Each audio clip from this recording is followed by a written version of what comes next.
Hello and welcome to Mind Shifters Radio. I'm Tim Hayes. I'm your host for the first hour. And today is Friday, January 31st, 2025. As always, we're grateful to everyone who's joining us here today, whether you're listening live or through the archives, as we spend another couple of hours teaching and supporting people in using some of the most powerful, effective, efficient, and accessible tools I've ever encountered. These tools are available absolutely free through the tireless efforts of Dr. Michael and Jeanie Ryce on the website at whyagain.org. If you go to that website and click on the two words that say Start Here in the upper left-hand corner, it will take you to a page where you can download and read Chapter 24 of Dr. Michael Ryce's book. His book is titled, Why Is This Happening to Me Again?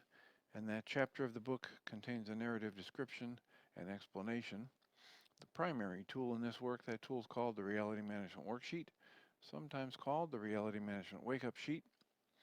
And it's a tool I've been using to great effect for over 20 years now to improve the quality of my life and most of my relationships, and to turn any negative emotional experience I have into part of the infallible guidance system that each and every one of us has been given.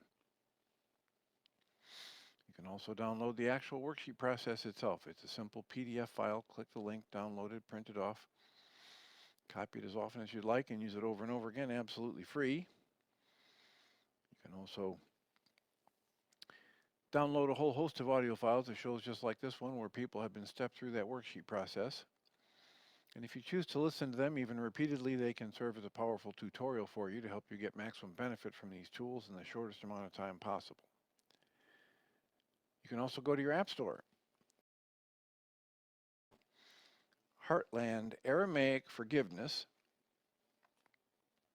And if you choose to do that before you're done typing the word forgiveness, you'll see the glowing heart icon.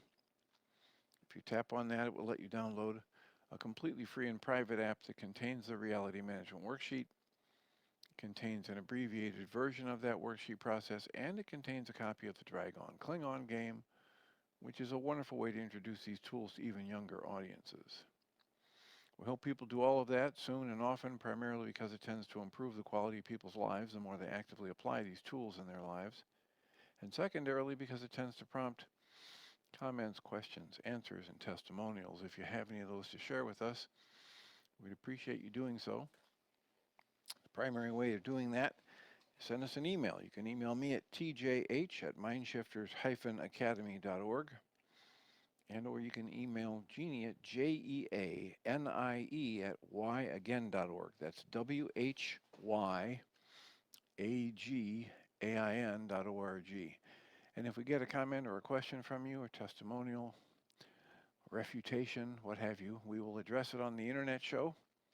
And then as time allows, send you a notification about what day and time that occurred so you can listen back to the archives for your feedback or input. And we greatly appreciate whenever anybody does that because it makes it infinitely easier for us to live into our intention with this work. The intention we have with this work is to be of service, and that's just so much easier to do when we know how these things are landing for you. If you happen to be listening to us live on the internet at live.needle.com/mindshiftersradio, we're glad you're here, we're glad you're listening, and yet if you want to make a contribution in the way of a comment or a phone call, you need to download the Needle app from your app store. It's NEDL. It's AI Radio Tuner.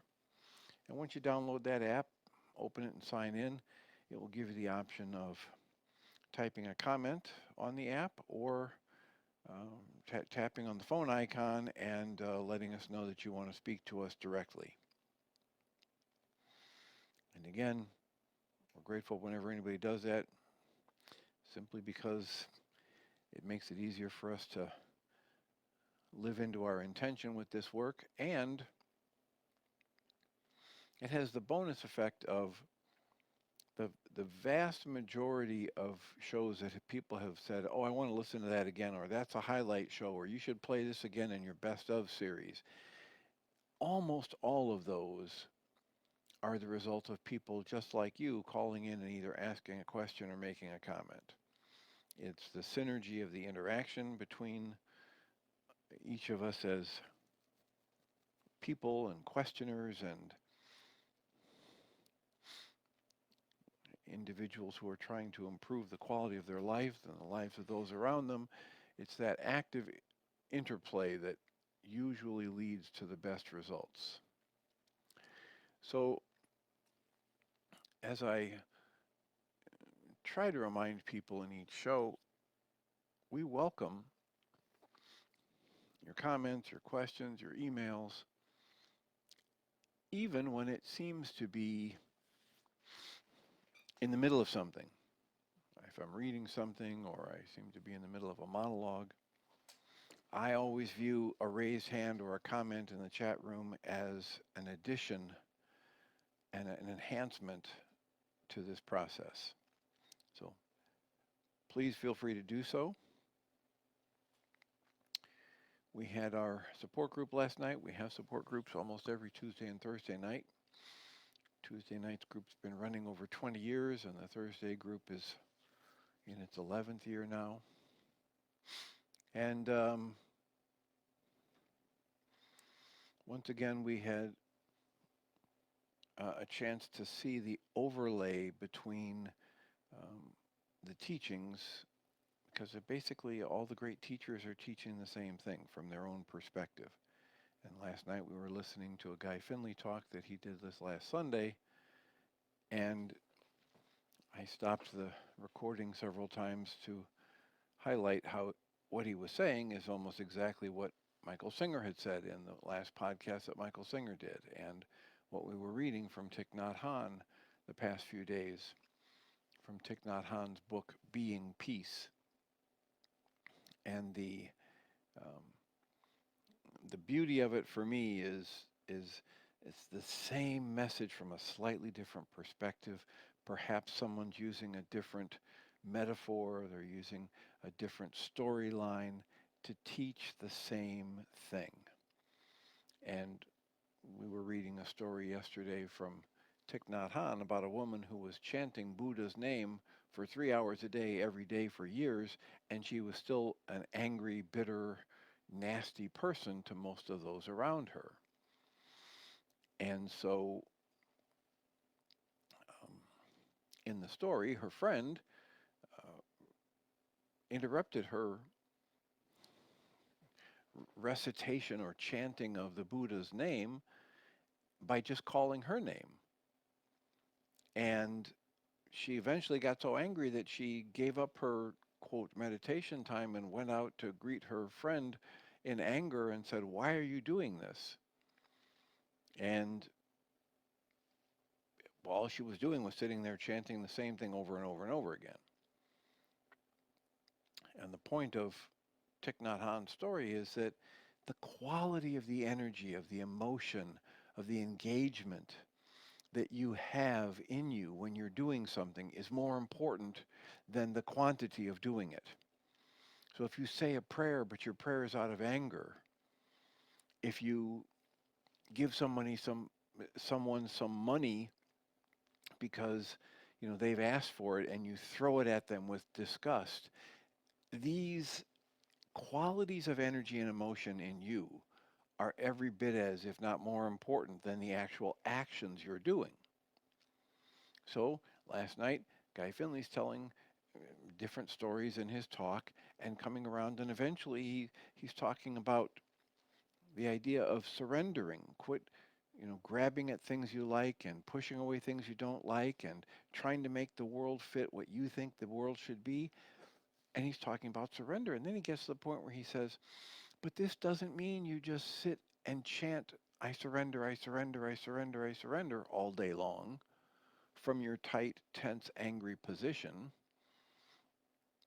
And to my eye and ear, it was exactly the same as the story we read from Thich Nhat Hanh just yesterday as we were reading from the book, Being Peace. So please remember, we're wide open and appreciative of any comments or phone calls, even if I start coming back to the book by Thich Nhat Hanh.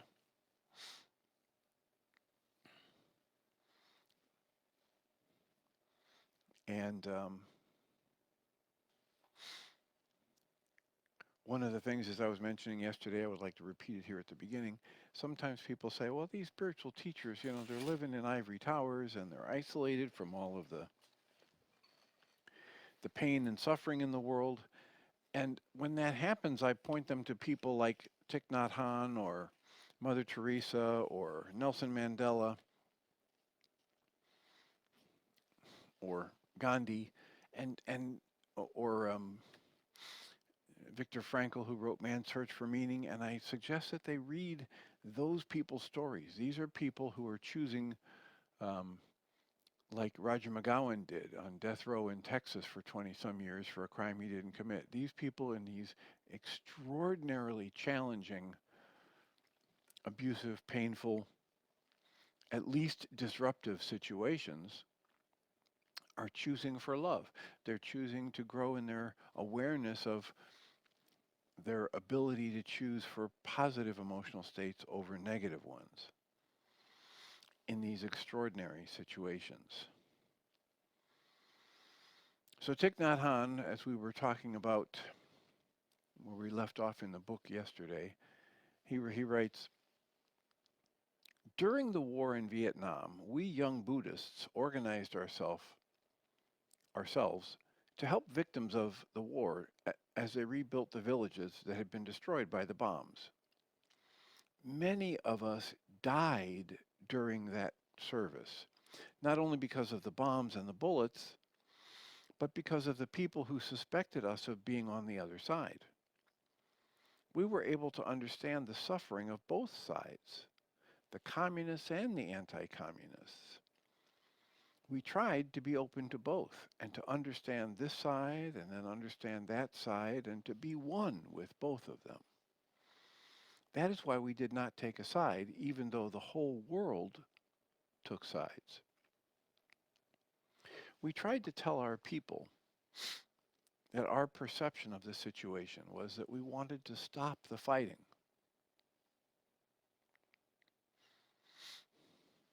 But the bombs were so loud, sometimes we had to burn ourselves alive to get the message across. But even then, the world couldn't hear us. They thought it was a political action. Now, for those who may not know, there were actually events broadcast on television of Buddhist monks dousing themselves in flammable liquid and lighting themselves on fire in protest of the war. And for those of us who are old enough to remember, it's one of those images that will never leave us. And unless you're deep, deep into these spiritual teachings, that seems like an insane action with no common sense to it whatsoever, no potential benefit or message. And here's Thich Nhat Hanh trying to explain that they didn't see it as a political message. They saw it as a call to awaken. And that it was being done by people who didn't believe that they were just the physical body. So he writes, the people thought it was a political action. They didn't know that it was a purely human action to be heard and asking to be understood. We didn't want a victory. We wanted reconciliation. Working to help people in a circumstance like that is very dangerous. And many of my friends were killed. The communists killed us because they suspected that we were working with the Americans. The anti-communists killed us because they thought we were the communists. And yet, we didn't give up and we didn't take sides. The situation of the world is still like this. People identify completely with one side, one ideology. To understand the suffering and the fear of a citizen of another country, we have to become one with her. To do so is dangerous. We will be suspected by both sides. But if we don't do it, if we align ourselves with one side or the other, we will lose our chance to work for peace. Reconciliation is to understand both sides, to go to one side and describe the suffering being endured by the other side, and then go to the other side and describe the suffering being endured by the first side. Doing only that will be a great help for peace. During a retreat at Providence Zen Center, I asked someone to express himself as a swimmer in a river, and then after 15 minutes of breathing, to express himself as the river. He had to become the river to be able to express himself in the language and feelings of the river. After that, a woman who had been in the Soviet Union was asked to express herself as an American, and then after some breathing and meditation, to express herself as a Soviet citizen with all her fears and her hope for peace. She did it wonderfully. These exercises of meditation relate to non-duality. The young Buddhist workers in Vietnam tried to do this kind of meditation. Many of them died during their service. I wrote a poem for my young brothers and sisters on how to die nonviolently without hatred. It is called Recommendation. And here's the poem Recommendation from Thich Nhat Hanh. Promise me this day.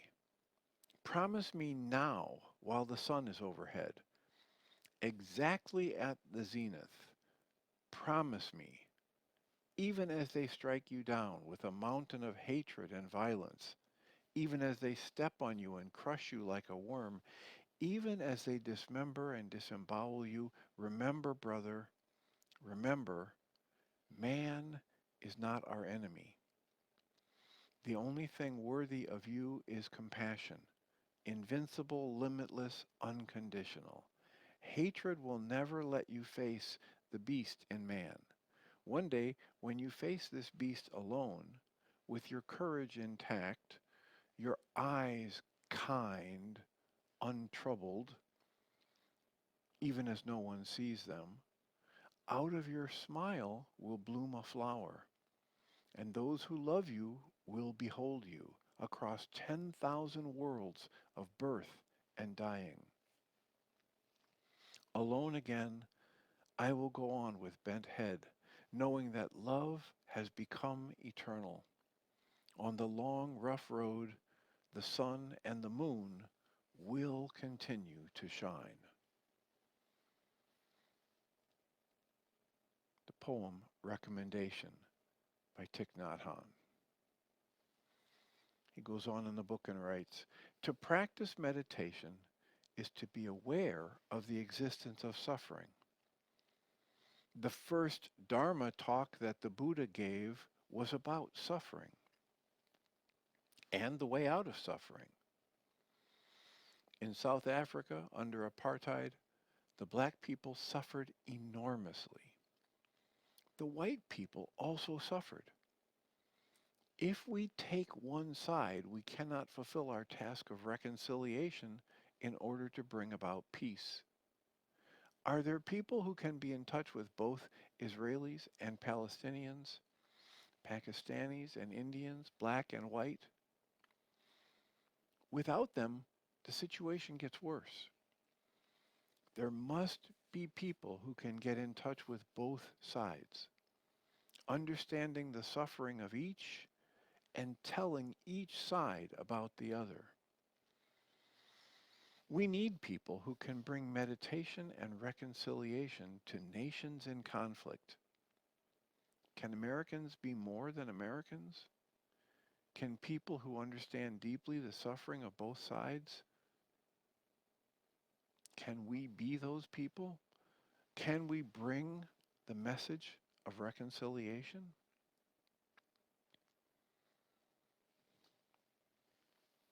He goes on, you may not be aware that your country has been manufacturing a lot of conventional weapons to sell to other countries for their people to kill each other.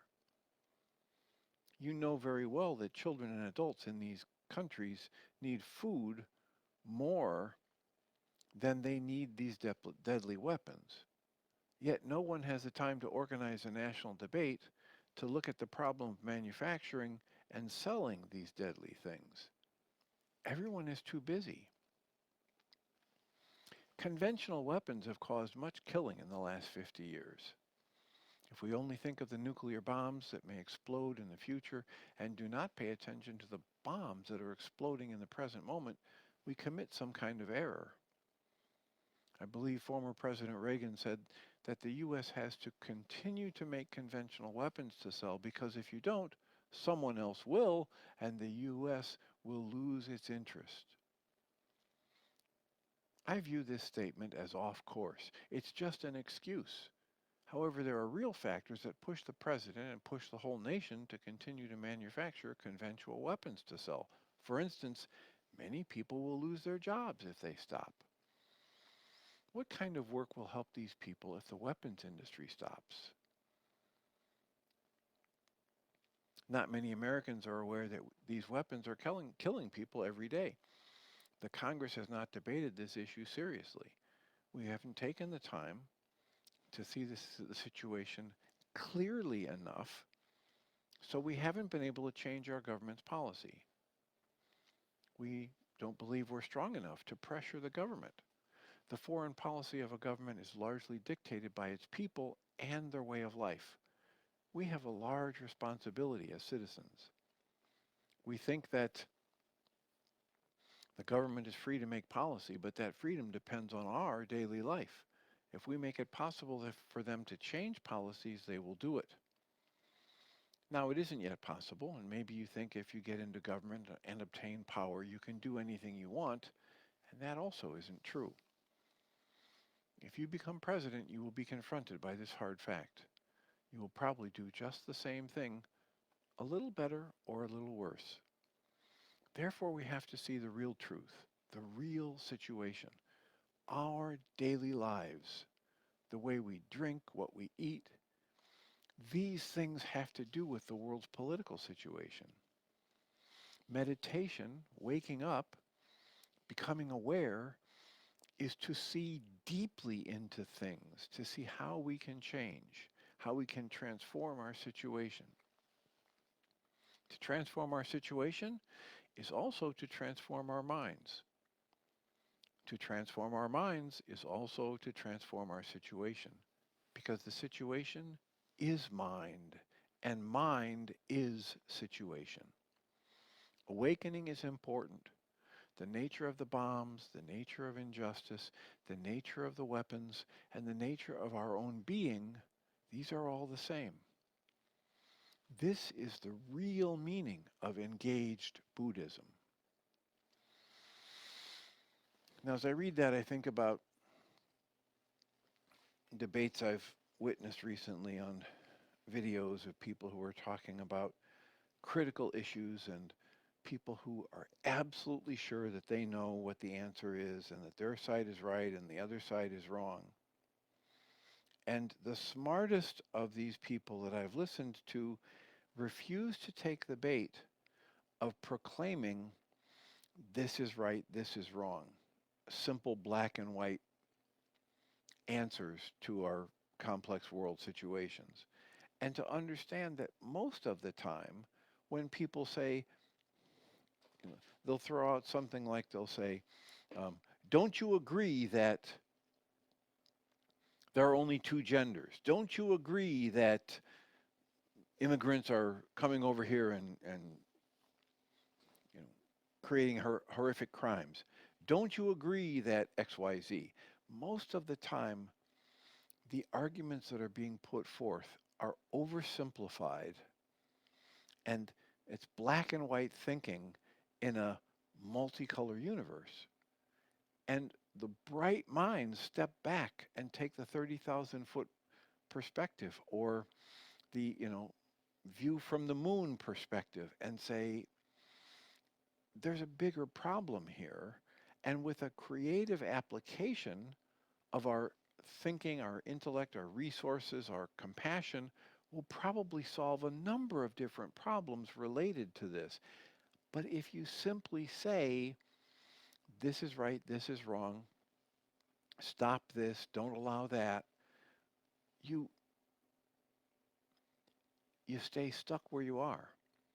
We don't grow. We don't find creative solutions for our humanity to expand, for our culture to expand and become more loving and inclusive. And as Thich Nhat Hanh is pointing to in this book, what I'm hearing him say is awake, aware, engaged participation with life, with both sides of every issue, with all the various factors that contribute to a problem. This is highly preferable to the judgment of right, wrong, good, bad, the simplistic thinking that leads us to uh, generate anger and resentment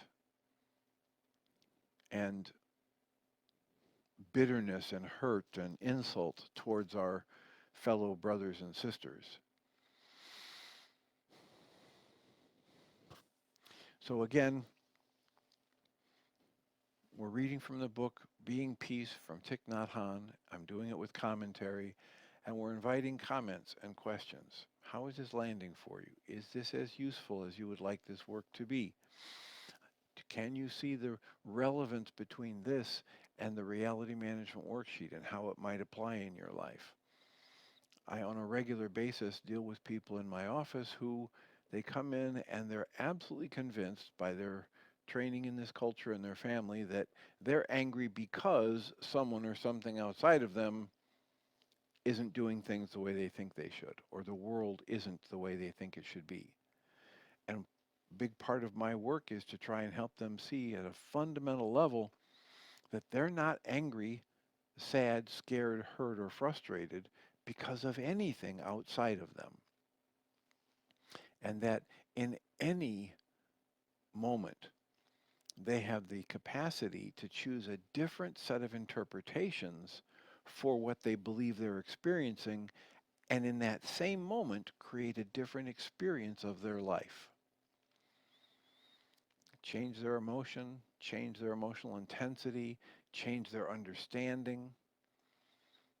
We had someone um,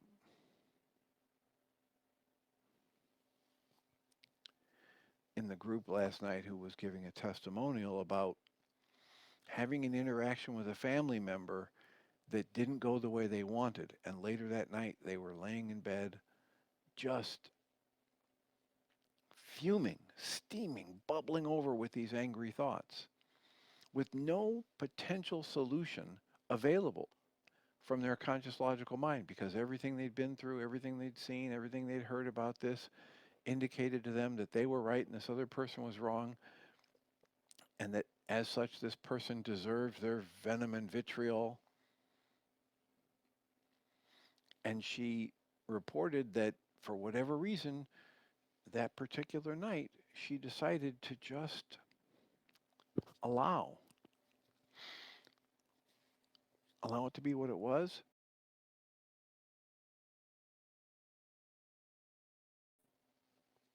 and asked to be shown something else. And a peace came over her. And the whole pattern shifted, and some deep realizations came to her about the history of her interactions with them.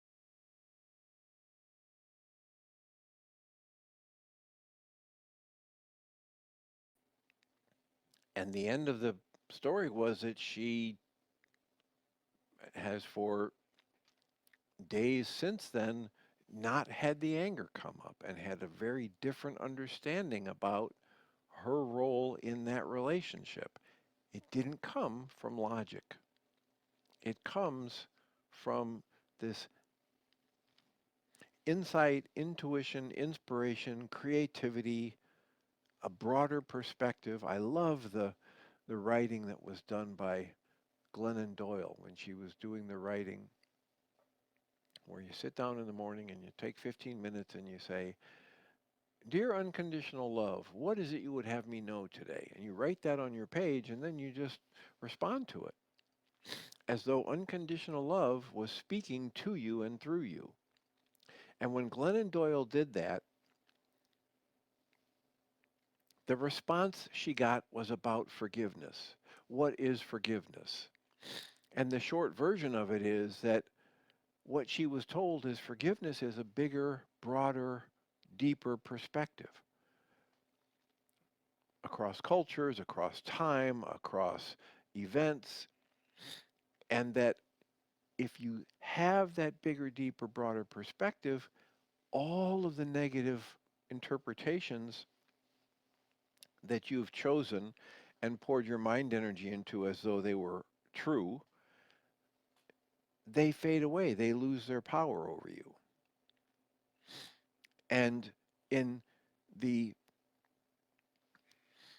big, big picture, if you imagine that unconditional love, the one mind is watching, the one mind understands everything that's unfolding is just fine, just the way it is. Because if you get to see it down the road, you have a deeper understanding. A simple example is if you've got a child, let's just take somebody who's 7 or 8 years old, and there's a physical problem. Maybe they took a real bad fall and they've got a broken bone or two in their leg and they need surgery. They've got almost no way to comprehend how cutting their leg open is going to help anything. In that moment, at that time, their leg isn't bleeding but there's broken bones inside that aren't going to heal well just from a simple setting. So they're going to have the best possible outcome that our physical medical profession can give them at this point in time. Someone has to cut the flesh open and move things around and maybe put screws or plates in there. The 7-year-old can't comprehend how it's going to be better. And yet,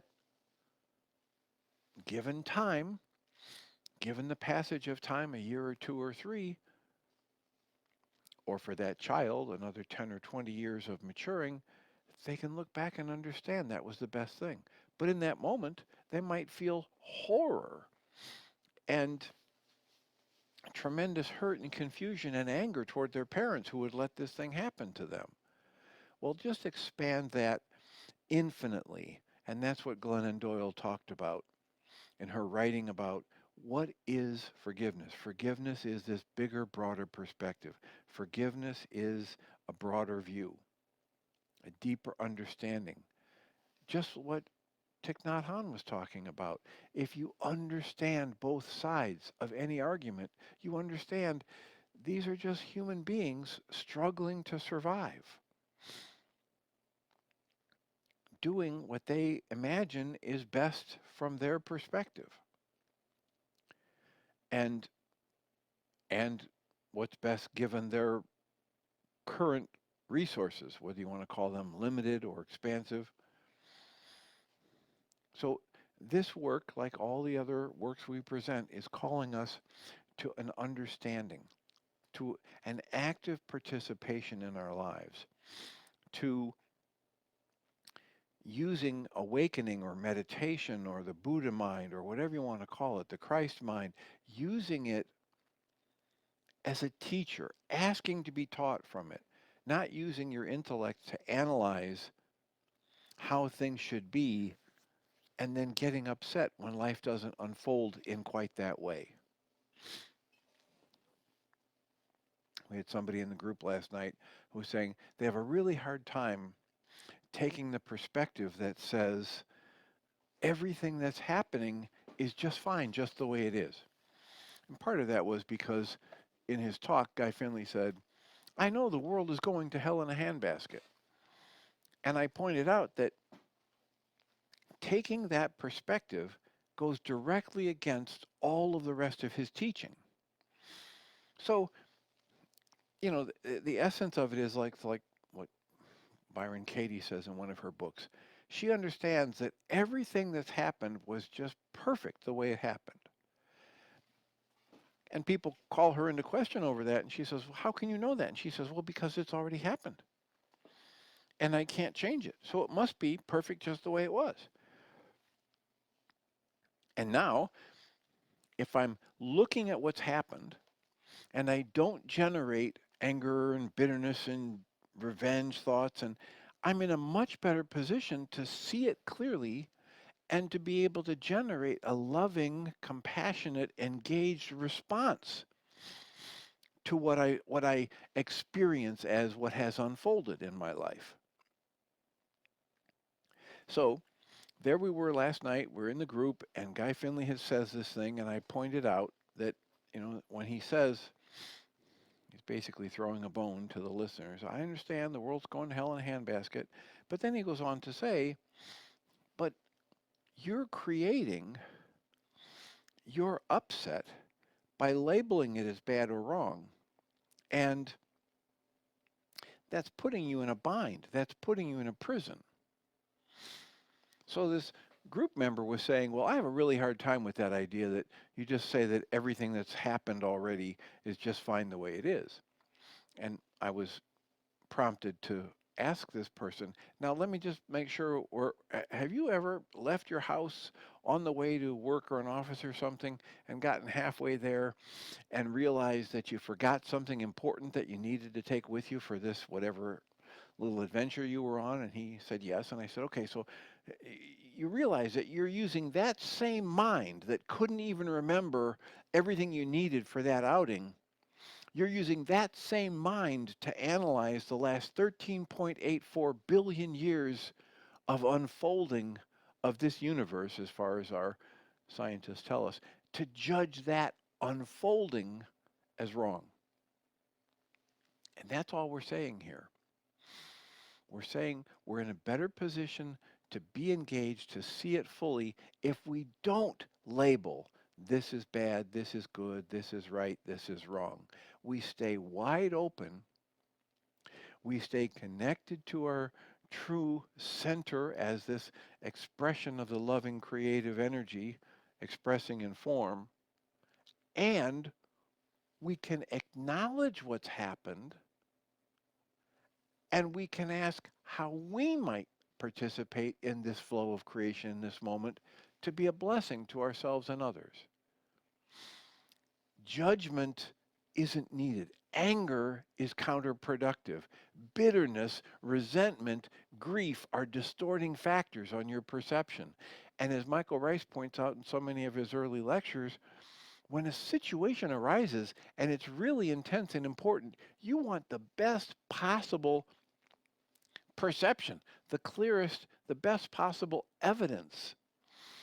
You do not get good evidence and perception when your intense emotional response has gone off to the negative side.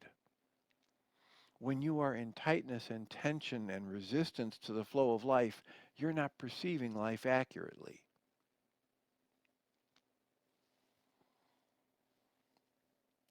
So this, for me, is an extension of what Thich Nhat Hanh is writing about and what they were doing in Vietnam during the war as young Buddhists. That they were refusing to take sides, and they were actively engaging in trying to help both sides understand the other. Because they were living in the knowledge that was expressed when Emerson or whoever it was, Thoreau, whoever it was, said, if we could but know the hidden pain of our enemies, it would be enough to dismantle all hostility. The young Buddhist monks back in Vietnam were living that awareness. And they were actively working to try to get both sides to understand the other, not to prove who was right or who was wrong, but to bring an end to the painful actions. So Thich Nhat Hanh in the book, since no one's making a comment or raising a hand to have a call, when we have plenty of time for that, if any of this is prompting a thought from you, please do so. Thich Nhat Hanh goes on in his writing. During the last 2,500 years in Buddhist monasteries, A system of 7 practices of reconciliation has evolved. Although these techniques were formulated to settle disputes within the circle of monks, I think they might also be of use in our households and in our society.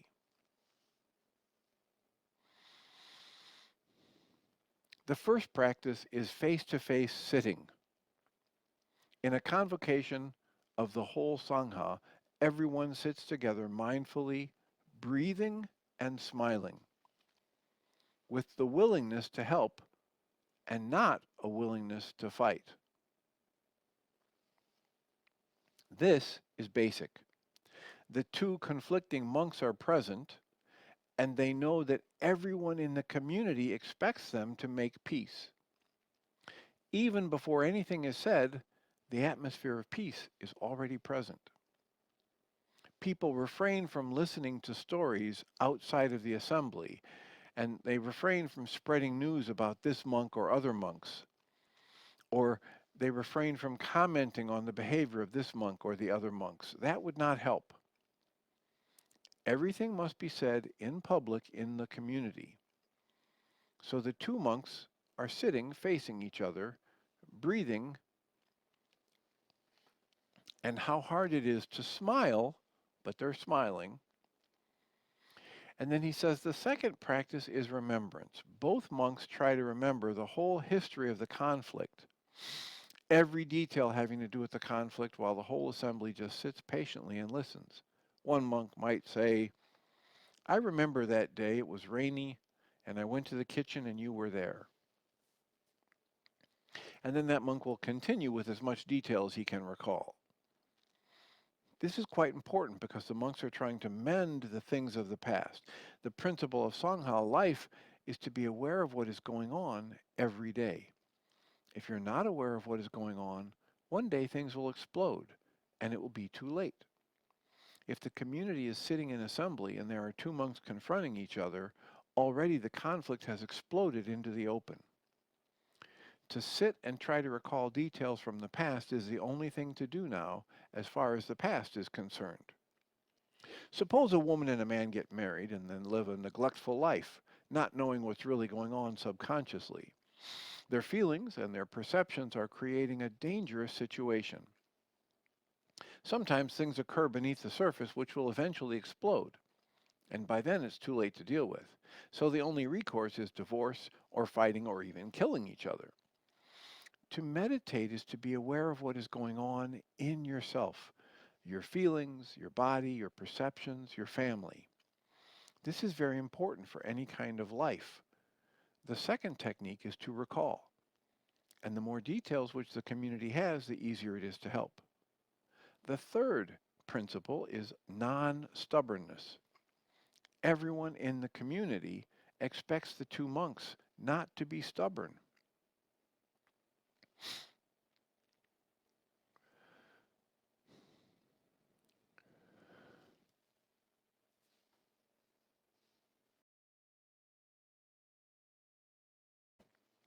Pause for a sneeze there. Everyone in the community expects the monks not to be stubborn and to try their best for reconciliation. The outcome is not important. The fact that each monk is doing his best to show his willingness for reconciliation and understanding, that is what's most important. When you do your best, trying to be your best in understanding and accepting, you don't have to worry about the outcome. You do your best, and that is enough. The other person will do his or her best. The atmosphere of the assembly is crucial, and the atmosphere is driven by non-stubbornness. Because everyone has high expectations for the two monks, they know they must act well, or they will not be recognized as brothers. The fourth practice is covering mud with straw. You know, when you walk in the countryside after a rain, it's very muddy. If you have straw to spread over the mud, you can walk safely.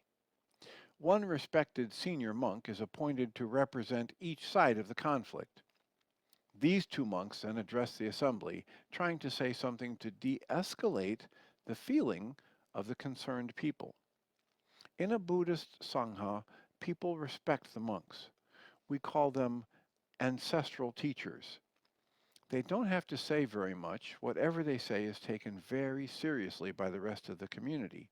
One says something concerning this monk, and what he says will cause the other monk to understand better and de-escalate his feeling, his anger, or his resistance. Then the other monk says something to protect the other monk, saying it in a way that the first monk feels better. By doing so, they dissipate the hard feelings in the hearts of the two monks and help them to accept the verdict proposed by the community. We call this putting straw on mud. The mud is the dispute. The straw is the loving kindness of the Dharma. The fifth stage is the voluntary confession. Each monk reveals his own shortcomings without waiting for others to say them. If others say them, you feel differently. If you say them yourself, it's wonderful. First, you reveal a minor weakness. You may have a big weakness, but you tell of some minor transgression. There is an art in all of that, he writes in parentheses. And then he says, as you make confession, you might say, on that day I was not very mindful, and I said such and such a thing. That is horrible, I am sorry. Even though it's a minor infraction or confession, it helps the other person feel better. It encourages him to confess something of the same magnitude. And then in parentheses, Thich Nhat Hanh writes, imagine the Soviet Union and the United States trying to slowly de-escalate the small things.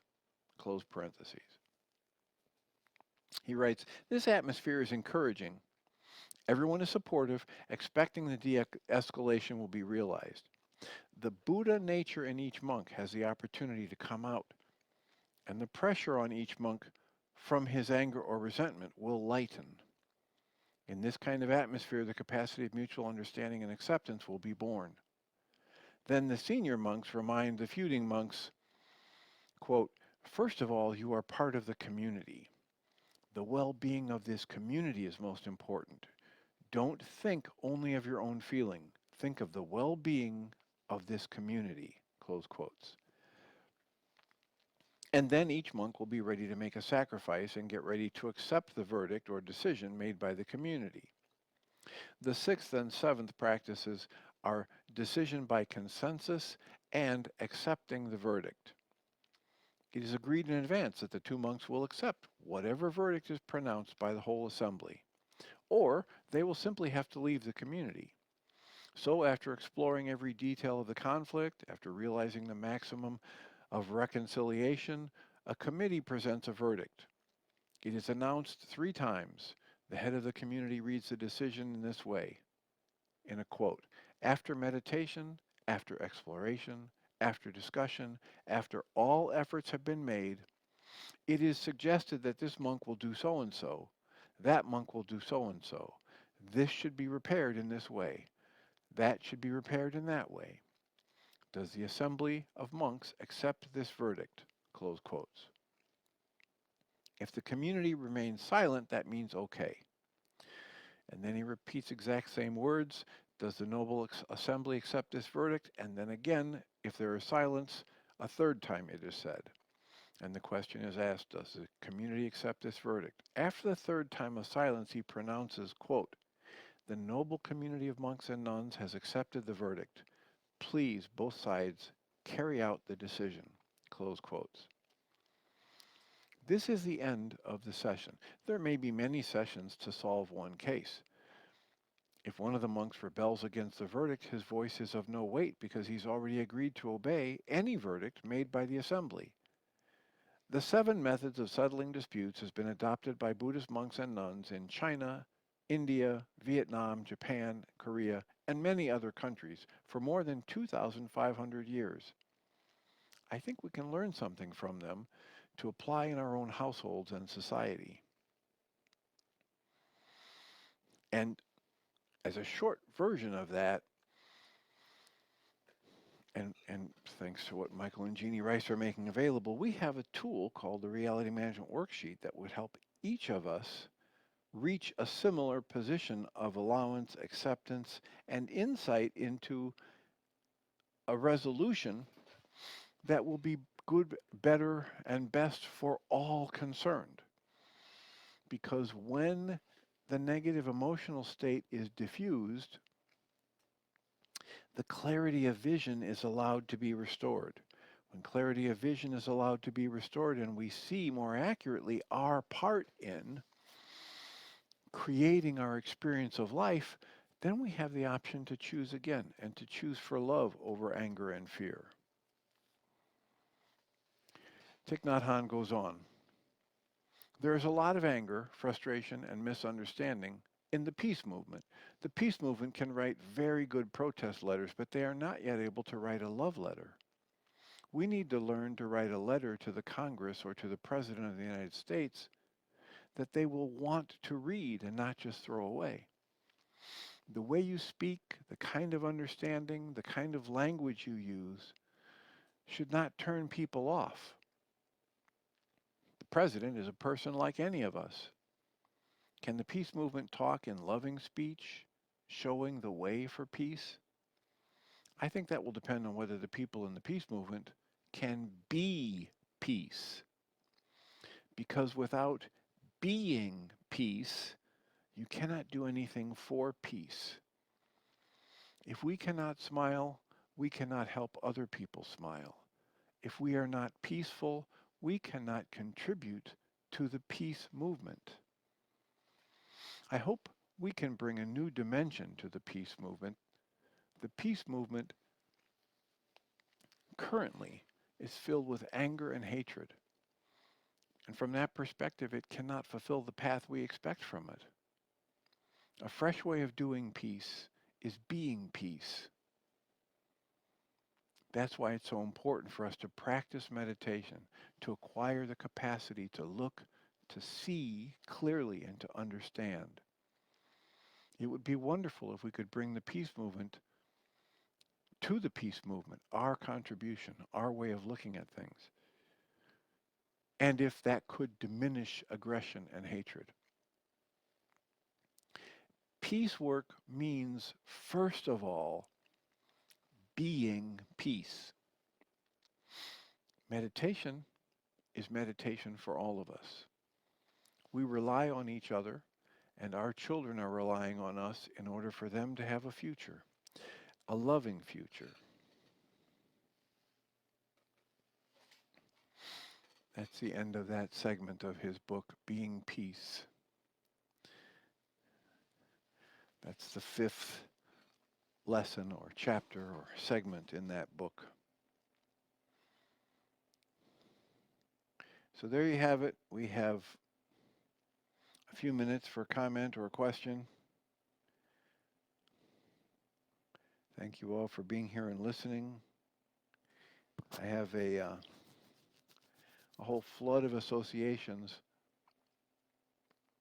to this reading and the images from television and newspapers and magazines during that time of the Vietnam War.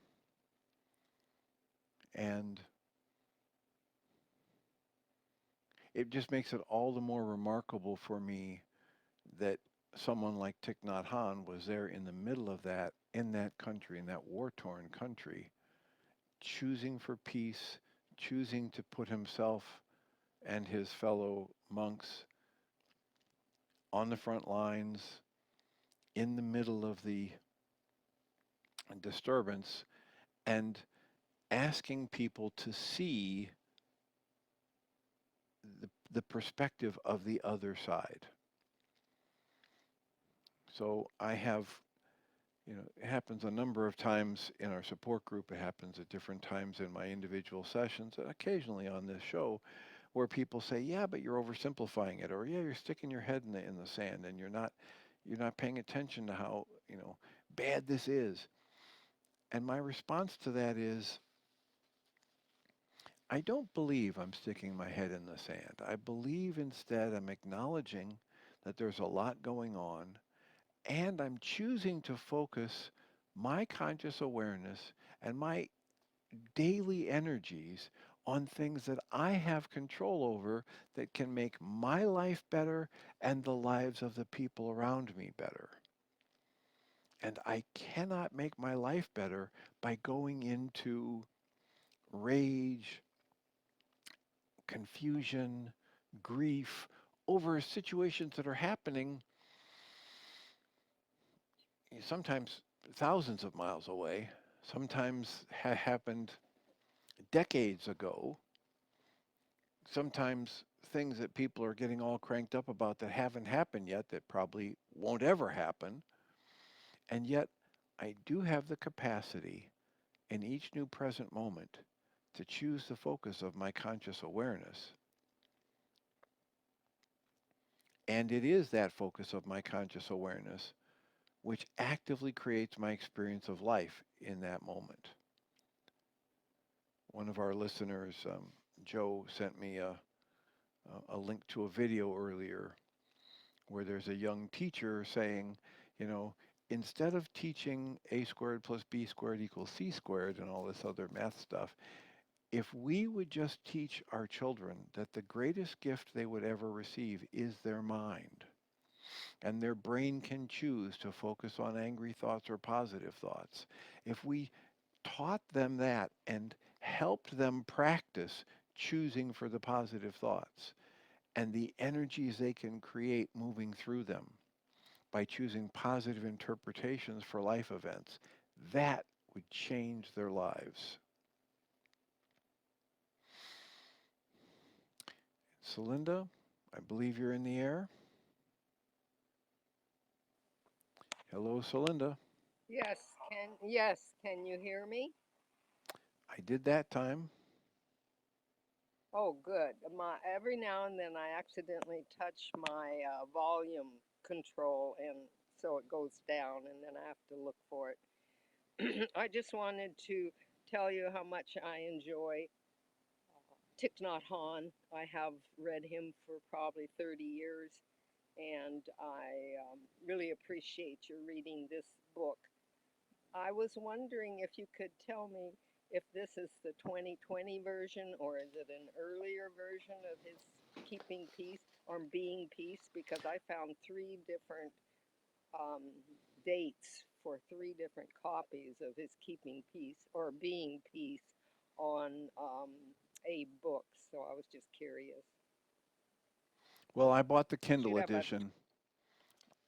I oh, bought the okay, so Kindle you don't know. edition, and so it doesn't give me that much specific information about it. Oh, okay, fine. Well, I got the earliest one, but I'll just keep going because I'm really enjoying what you're reading from whatever version you have here. Yeah, this one has an introduction by Jack Cornfield, if that helps you. But Oh, thank you. I would appreciate that. all right. I'll look and also um, what he was saying today is what I have experientially discovered by the decisions I made and the choices I made during COVID when there was so much hostility on both sides as to whether one was vaccinated or not. I just kind of stumbled across some of what he was talking about, and I certainly have um, cemented my relationship to the community, and I feel like my approach has further cemented the community to me, which is kind of a reflection for me of the interdependent relationship that Thich Nhat Hanh is talking about. All right. Well, I'm glad you're finding connection. Um, this the beginning of the book copyright page says the copyright was 1987, 1996, and 2005, and it was Perfect. copywritten by the Unified Buddhist Church. Perfect, because that's what I bought, the 2005 copy. Great. All right. Well, thank you Thank so you, much for the thank you. comment and for listening. And And I finally figured out how to use the needle app. glad to hear it. Glad you're listening. Glad you could call in. We've reached the end of our time, so I will remind people that we come from love. We're made of the stuff that we call love. We actually are love, and everything else is false. Michael and Jeanie should be along in a few, and we'll talk again next week. Blessings.